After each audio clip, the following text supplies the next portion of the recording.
الحمدللہ رب العالمین والعاقبۃ للمتقین والصلاة والسلام علی من کان نبی وآدم بین الماء والطین فقد قال اللہ تبارک و تعالی فی القرآن المجید والفرقان الحمید اعوذ باللہ من الشیطان الرجیم بسم اللہ الرحمن الرحیم الرجال قوامون علی النساء آمن باللہ ورسولہ صدق اللہ مولانا العظیم وبلغنا رسولہ النبی الامین المکین الکریم ونحن علی ذالک لمن الشاہدین والشاکرین والحمدللہ رب العالمین۔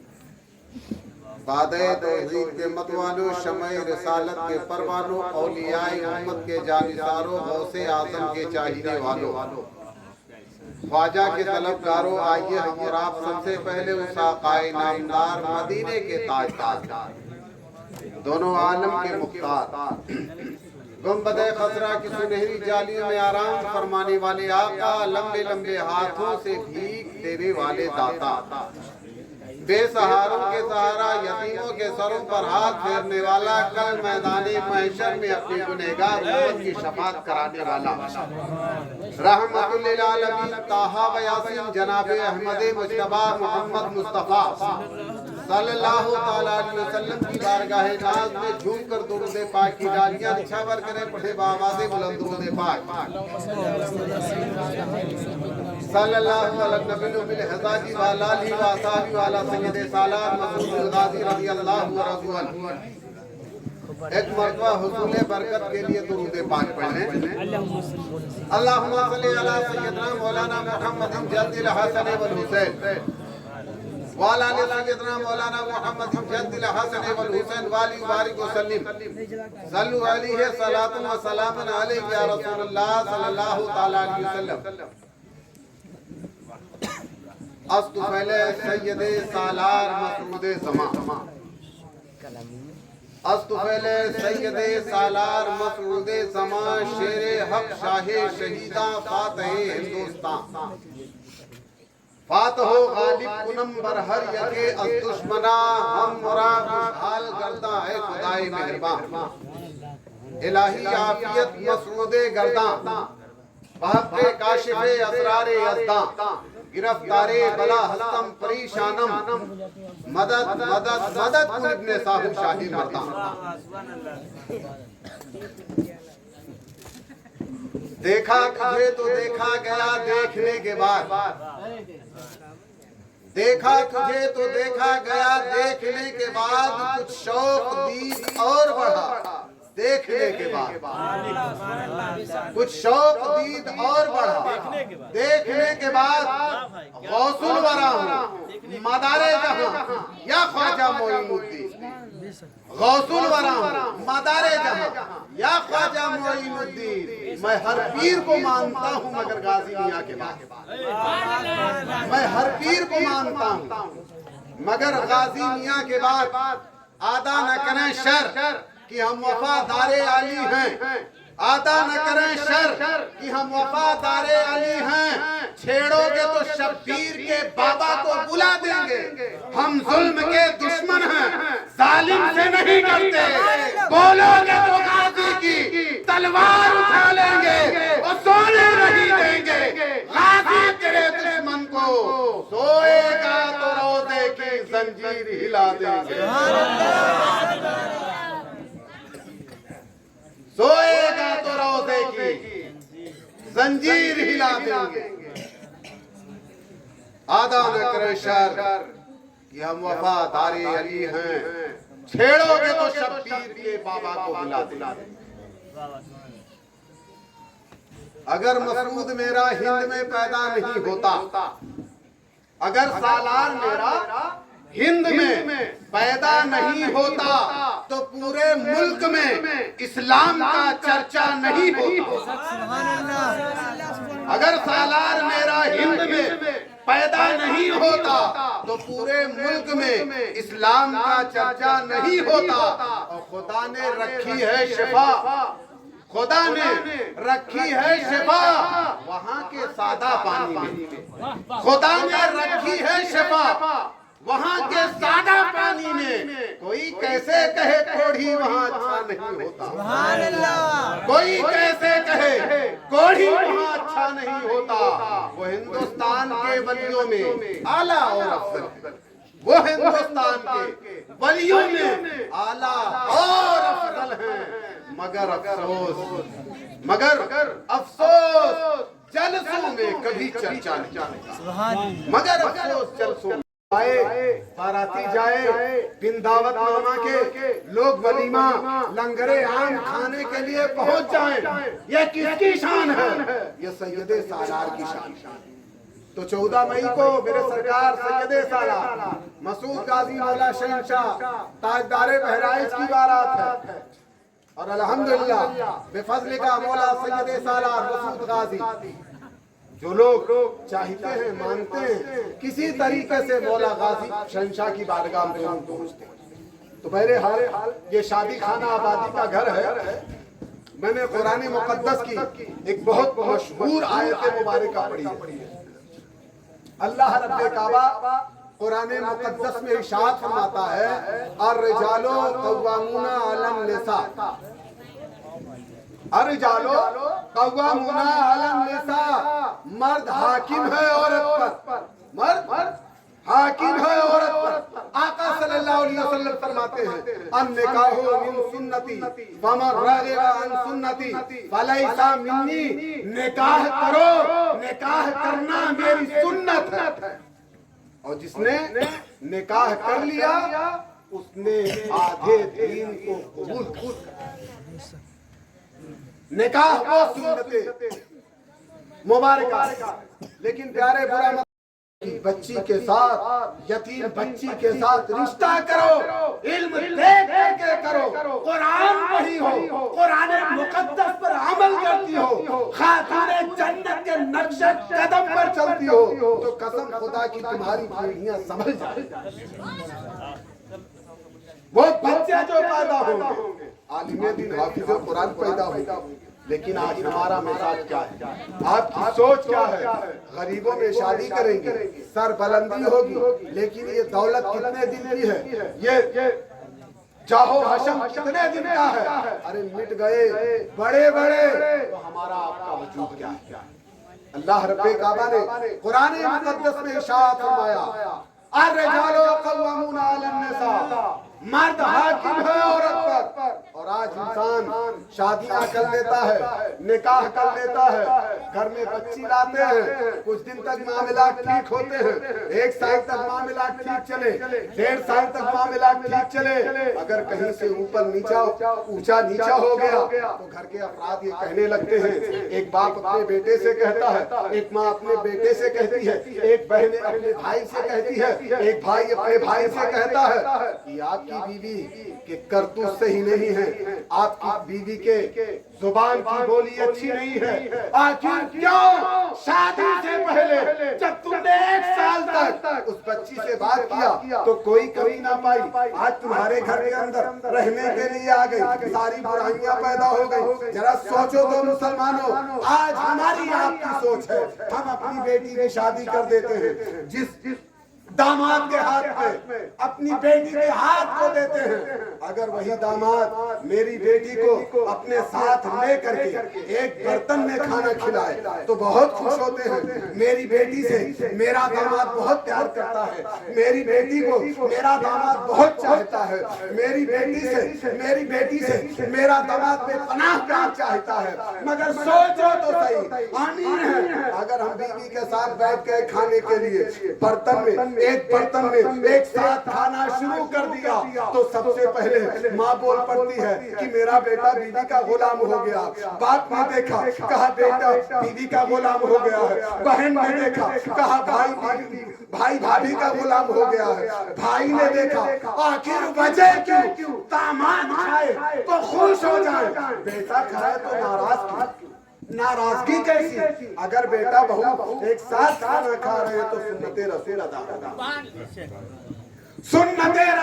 ہو رہی ہے۔ آقا صلی اللہ علیہ وسلم ہے، سیدہ حضرت عائشہ صدیقہ رضی اللہ تعالیٰ عنہا ہے، نبی پاک صلی اللہ علیہ وسلم جب بھی گھر میں رہا کرتے تھے، اگر ماں عائشہ صدیقہ رضی اللہ تعالیٰ عنہا جس کام کو کیا کرتی تھی، نبی پاک صلی اللہ علیہ وسلم اس کام میں حصہ بٹا دیا کرتے تھے۔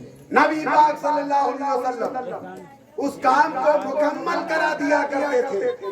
آج بیٹا کرائے تو بیوی کا غلام بن جائے، نہیں پیارے، یہ ہماری آپ کی سوچ غلطی ہو چکی ہے، ہمارے آپ کے عقل پر پردے پڑ چکے ہیں، ہمارے آپ کے پاس علم نہیں ہے۔ اللہ رب کعبہ کا فرمان تو دیکھو، نبی پاک صلی اللہ علیہ وسلم کا فرمان تو دیکھو، وہی اللہ تبارک و تعالیٰ قرآن المقدس کے دوسرے پارے میں ارشاد فرماتا ہے، ہن لباس لکم وانتم لباس لہن علم اللہ انکم کنتم تختانون، یعنی اللہ فرما رہا ہے مرد کا لباس عورت، عورت کا لباس مرد۔ سوچو تو صحیح، لباس کا کام کیا ہے؟ لباس کا کام ہے کہ جسم کو ڈھانپ دینا، لباس کا کام ہے عزت کو بنا دینا۔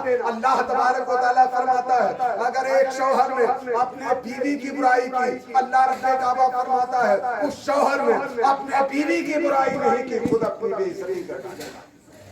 اگر ایک بیوی نے اپنے شوہر کی برائی کی تو رب کہتا ہے اس عورت نے اپنے شوہر کی بے عزتی نہیں کی، اپنی خود برائی کر۔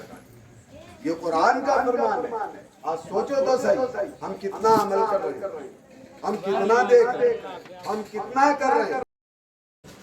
دلی کی سرزمین پر حضور خواجہ باقی باللہ رحمت اللہ تعالیٰ علیہ پہاڑ گنج کی زمین، حضور خواجہ باقی باللہ رحمت اللہ تعالیٰ علیہ تھے۔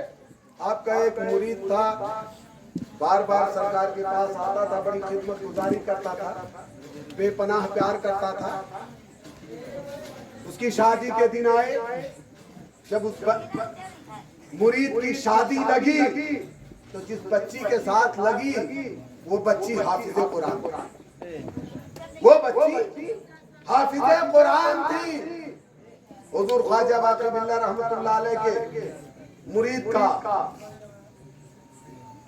جو شادی لگی وہ بچی حافظ قرآن، حضور خواجہ باقی باللہ رحمت اللہ تعالیٰ علیہ کا مرید اپنے گھر پہ تھا۔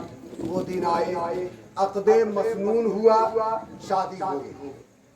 حضور خواجہ باقی باللہ رحمت اللہ تعالیٰ علیہ کا مرید اپنی بیوی کو اپنے گھر لے کے آیا۔ حجرے کے اندر بیوی بیٹھی ہوئی تھی۔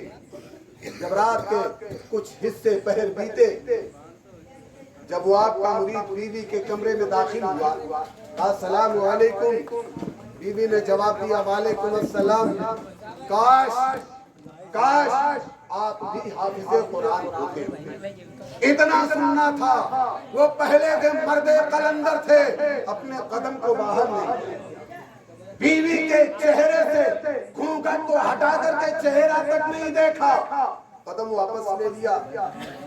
اللہ، بیوی حافظ قرآن، میں بھی تو اتنا سمجھدار ہوں کہ قرآن ایک ایسی پاک کتاب ہے کہ اس کتاب کے اوپر دوسری کتاب نہیں رکھی جا سکتی۔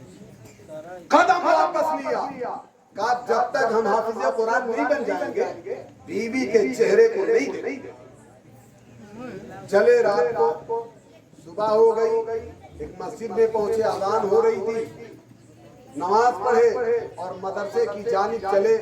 ایک مدرسے کے قریب پہنچے تو دیکھا مولانا صاحب سے ملاقات ہوئی، کہا حضرت السلام علیکم، کہا وعلیکم السلام، کہو بیٹے، کہا سرکار حضرت میں حافظ قرآن بننا چاہتا ہوں۔ حافظ قرآن بننا چاہے تو بیٹے مدرسے میں داخل لے لو، داخلہ کرا لو، حافظ قرآن بن جاؤ گے۔ کہا حضرت سب صحیح بات ہے، لیکن یہ بتائیے ہم کتنے دن میں بن جائیں گے؟ کہا بیٹے تمہارا دماغ کیسے ہوگا؟ 2 سال، 4 سال، 5 سال، 10 سال، 12 سال؟ کہا حضرت یہ تو بہت ٹائم لگ جائے گا۔ کہا بیٹا تمہارا دماغ کیسے ہوگا؟ آگے بڑھے، دوسرے مدرسے میں پہنچے، کہا حضرت السلام علیکم، کہا وعلیکم السلام، کیا بات بیٹے؟ کہا حضرت میں حافظ قرآن بننا چاہتا ہوں۔ کہا داخلہ لے لو، علم حاصل کر لو۔ کہا حضرت کتنے دن میں بن جاؤں گا؟ کہا 2 سال۔ کیا ہوا؟ سلام